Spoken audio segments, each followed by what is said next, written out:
ואם כבר דיברנו על אומנות גדולה, יש משחקי כדורגל שהם הרבה יותר מכדורגל, שהם רומנטיקה ואומנות ומוזיקה. ה-5-0 של ברצלונה נגד ריאל מדריד ביום שני בשבוע שעבר היה בדיוק משחק כזה. כדי להבין את התוצאה הבלתי אפשרית הזאת, צריך כנראה להגיע למקום שבו גדלו מסי ופויול וצ'אבי וניאסטה כשהם היו נערים. בית הספר לכדורגל של ברצלונה. מדובר במתחם כפרי מבודד שהנהלת המועדון מקפידה לא לחשוף בפני העיתונות. בשבוע שעבר הצליח הנריקה צימרמן עם צוות אולפן שישי להגיע לאקדמיה הזאת ולפגוש שם את הצעירים שבמונדיאל 2018 יהיו המסי הבא ויהיו שווים מאות מיליונים.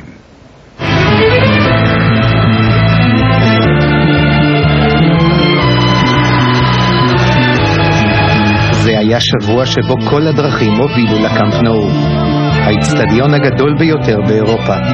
לפעמים היה נדמה שכל אחד מ100,000 הצופים הוא אזרח ממדינה אחרת. Where are you from? Bulgaria, Japan, Austria, from Poland, Sweden, Marruecos. בהערכה גסה, רק מהארץ הגיעו למשחק הסופר קלאסיקו 2,000 בני אדם. זה פחות או יותר המספר שהגיע אגב באותו היום למשחק המרכזי של ליגת העל בישראל, כשמכבי נתניה ערכה את מכבי תל אביב. אנחנו מגשימים חלום ביחד. זה כמו עליסה בארץ הפלאות, עם סופר קלאסיקו ועם ברסה, ומקווים גם שיהיה ניצחון בעזרת השם. רוחו של אלוהי הכדורגל עמדה כאן שבוע שעבר, ללא ספק, בקאמפ נו, בית המקדש של הדת הגדולה ביותר בעולם. מה אתה חוגג פה קודם? בר מצווה. זה משהו, אי אפשר לתאר איזה מתנה זו. הילד תמיד חלם. הוא בזמנו, לפני בר מצווה, שאלתי אותו, אומר לי, אבא, אני רוצה, תראו לי ברצלונה, משחק של ברצלונה, סופר קלאסיקו. באופן פשטני אפשר יהיה לומר שהסופר קלאסיקו הוא הדרבי הספרדי. אבל ההגדרה הזאת תעשה בוודאי עוול עם היסטוריה בת יותר מ1,000 שנים. זה לא משחק בין שתי קבוצות כדורגל, אלא מלחמה בין שני חבלי ארץ יריבים, קטלוניה וקסטיליה. כאן על המגרש התפוצצו משקעים פוליטיים, סוציולוגיים ותרבותיים. וזה עוד לפני שדיברנו על הקרב בין שני המאמנים הטובים בעולם, מוריניו וגוארדיולה, ועל המאבק בין שני השחקנים הטובים ביקום, מסי ורונלדו.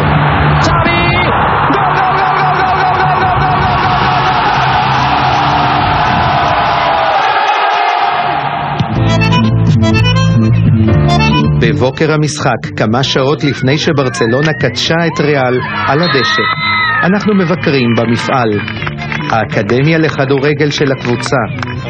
פס הייצור שיאפשר בערב לקטלנים לנצח 5-0.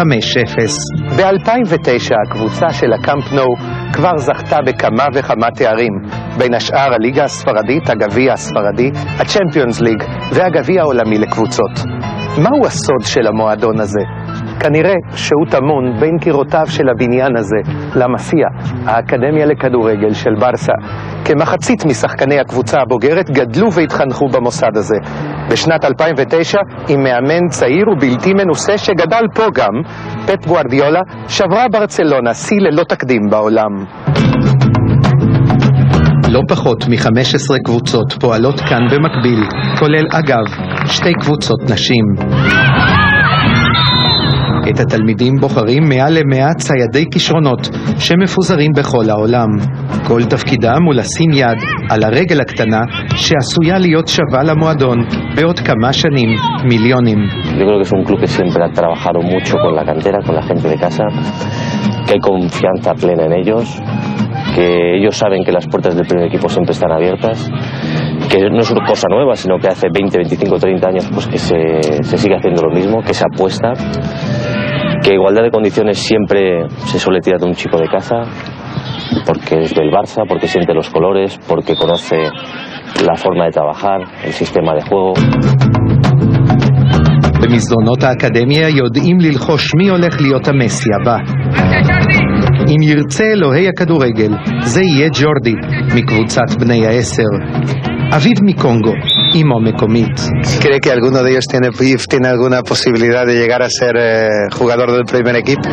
Bueno, eso no se sabe, eso es como una lotería, eso todavía hay demasiado filtro entre medio, ¿no? Eso no se sabe, depende de la suerte, depende de tantos factores, no se sabe. ¿Qué es lo que más te gusta del fútbol aquí? Bueno, que tú puedes jugar con un equipo como es el Barça y pasártelo bien. Barcelona. יש מישהו אחד שנמצא על כל המגרשים כאן כבר 30 שנה. זהו רפאל, הצלם הרשמי של המועדון. דורות רבים של כוכבים נעמדו מול המצלמה שלו. ביניהם מסי הצעיר, פויול ואיניאסטה. No los trata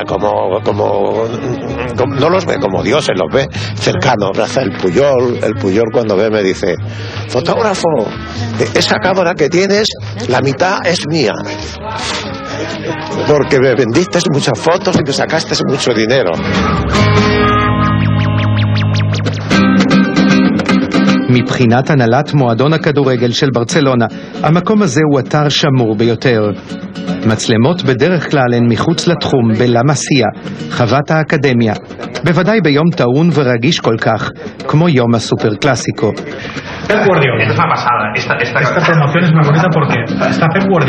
בשעות הבוקר, השחקנים לעתיד לומדים בבתי ספר סמוכים לחווה. באותן שעות ממש 6 טבחים עובדים על הכנת ארוחות מיוחדות לכוכבי העל של מונדיאל 2018 ו-2022. גרסיה, איתו? קוריאה.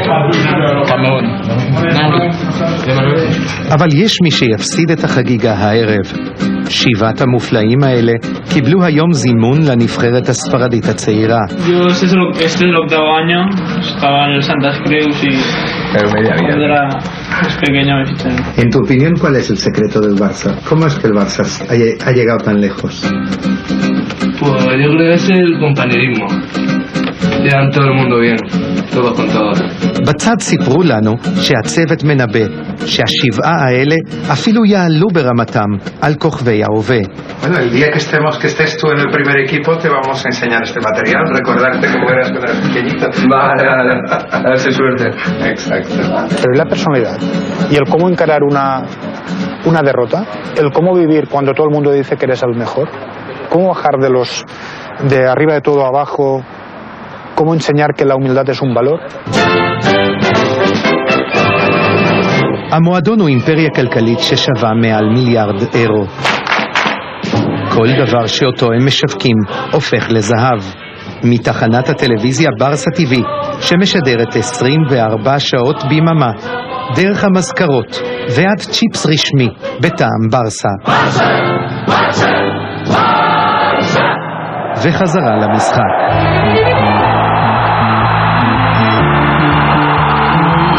זה פשוט קלאסי, זה תענוג, זה פשוט משהו שאתה מסתכל, אתה לא מאמין שזה קיים. בקאמפ נו נגעה יד האלוהים שוב בשחקנים. זה היה כדורגל פיוטי, על גבול השירה, שהסתיים בכך שברסה מאחה את יריבתה השנואה מדריד 5-0, והוכיחה שוב שהיא כנראה הקבוצה הטובה ביותר בעולם. Somos campeones del mundo, los próximos ya tenemos que jugar contra Marte, Saturno, Júpiter, porque ya somos los mejores del globo, de este planeta.